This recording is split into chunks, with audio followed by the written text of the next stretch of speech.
When this trade originally happened, several things went through my mind. The first of which being Sham's password must be password 123. He must have gotten hacked.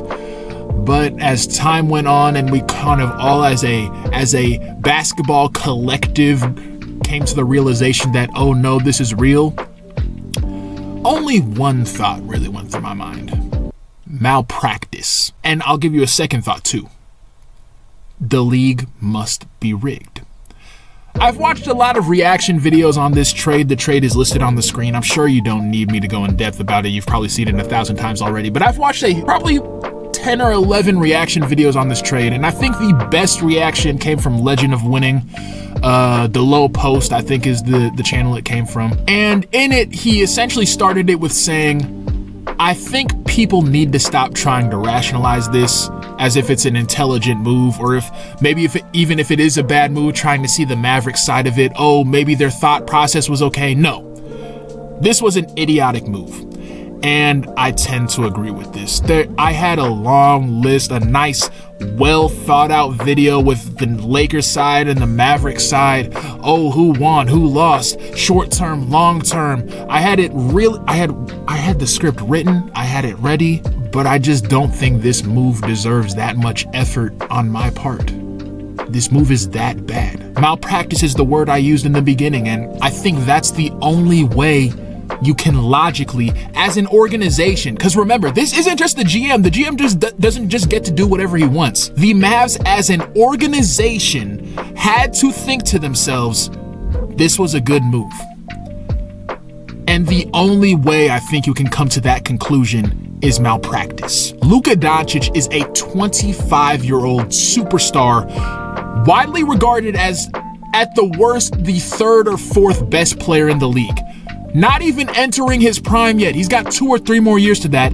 And not just that, he's playoff proven. And not just that, he just led you guys to an NBA Finals berth. So explain to me how this is a win now move when you traded away the guy that just led you to the NBA Finals and is only 25. This is the worst he's going to be for the next 5 years. Unless injury happens, blah, blah, blah. And then you get the Nico, whatever his name is, Harrison. I don't know. I was watching a podcast and they kept calling him Nico Mannion and it threw me off. I forgot his name. And then you get the quote from him. I believe defense wins championships. Well, first off, defense didn't lose you the last championship. In fact, you guys played very good defense. I think you held the Celtics to their lowest point total over a 5-game span for that entire year in the NBA Finals. So in that 5-game NBA Finals series, the Celtics had their lowest point total over a 5-game stretch for the entire year. The issue was not the defense. The issue was you, and I know you haven't been there long, so also your predecessor as well. The issue is that you guys, the Dallas organization, decided to build around one of the best shot creators of this generation with a bunch of people that can't shoot threes. Mavs were getting wide open threes and they were shooting like 30% on them. I'm surprised you guys won one game shooting that poorly in today's NBA. And then it comes out that he doesn't condition well, blah, blah, blah. And I want to be clear here. I don't want to be hypocritical. I am of the opinion that the New Orleans Pelicans should trade Zion Williamson for very similar beliefs. I don't think he can stay healthy, and I don't think he takes care of his body properly. And I also have a similar belief about LaMelo Ball, but not necessarily body-wise. That's more injury, but forget about that. The issue with those two is that they're unproven. They've had solid seasons. They haven't shown the ability to lead a team to a championship. Luka has shown that ability. And to be quite frank with you, the only way I'm trading away Luka at this stage in his career is if he's doing some Deshaun Watson, P. Diddy type stuff, or if he's Karl Malone. Like, that's the only way I'm trading him away. Other than that, there is no reason you should be trading away Luka Doncic. You gonna trade him away because he likes smoking a little hookah? Legend of Winning said it best. I don't care if he was in the back smoking crack cocaine. He just led y'all to a championship. What are you gonna say? Oh, you can't have someone lead you to a championship if they smoke crack? He just did it last year. You can't have someone lead you to a championship if he's overweight, if he's not good at defense. He just did it last year. Yes, y'all didn't win it, but that wasn't because of him. That was because y'all couldn't shoot. Another good reaction I saw was from Dom2K, and he posited that there has to be some ulterior motive to this. There has to be some behind the scenes, the Mavs are purposely trying to sabotage themselves to move to a different city. There has to be something behind this.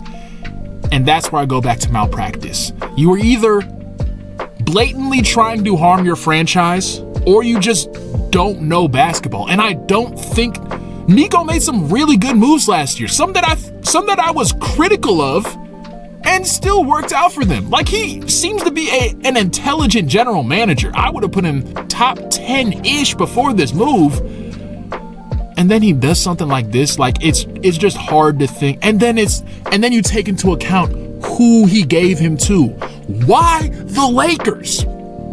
Why the Los Angeles of all teams does not need another star player? Like if we're just taking it like it in a vacuum, sure, Los Angeles needed another star player. Like, their future looked bleak.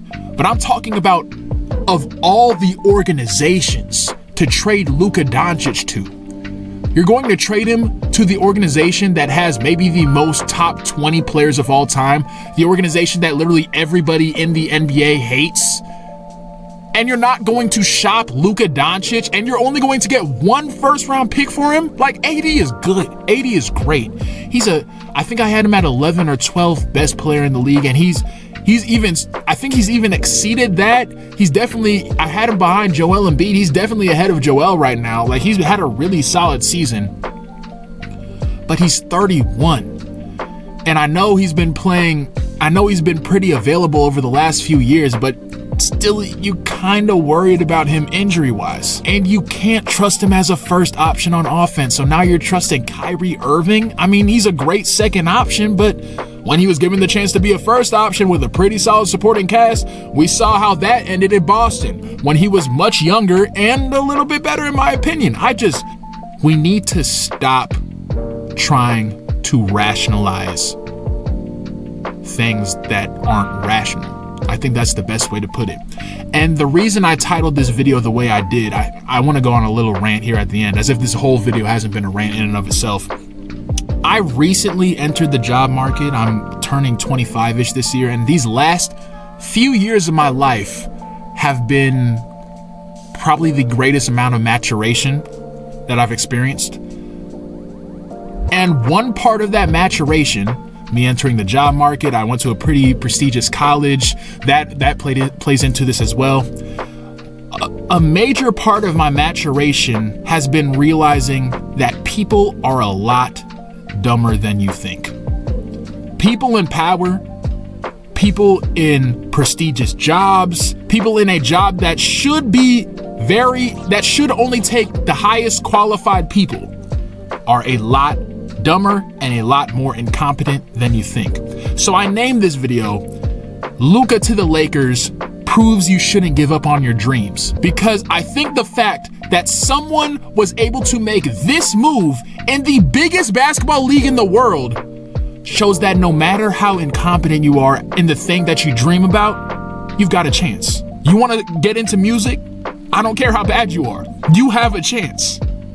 Hell, I make beats myself. I don't think I'm that good. In fact, I hide it from my friends and stuff because I think my beats are kind of mid. I'm dropping the link in the description because this gave me so much confidence in myself. Look inside yourself. Whatever you want to do, give it a shot. Because the fact that this move was made in the year of our Lord, 2025, proves that you don't gotta be good to be successful. With that, thank you, ladies and gentlemen, for watching this video all the way through. This is probably my most uncouth, disorganized video that I'll ever release, but I think you can tell that the times call for it.